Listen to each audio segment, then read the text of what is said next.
Produsen tahu di Kabupaten Banyuasin mulai merasakan dampak dari ketidakstabilan kenaikan harga kedelai yang berlangsung sejak awal Mei dengan alami kenaikan Rp10.000 per kilogram. Lalu pada akhir Mei ini mengalami penurunan harga kedelai menjadi Rp9.000. Atas hal itu, produsen tahu di Betung sangat berharap hadirnya pemerintah saat kondisi kedelai sehingga harga kedelai dapat lebih stabil. Terlebih usaha tahu sempat terpukul akibat pandemi virus corona.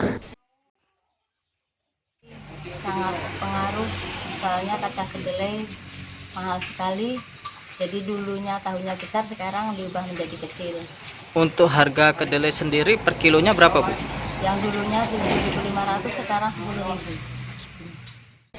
Para produsen tahu sendiri saat ini sudah terlanjur membeli bahan baku dengan harga lama yang mahal dibandingkan dengan harga saat ini.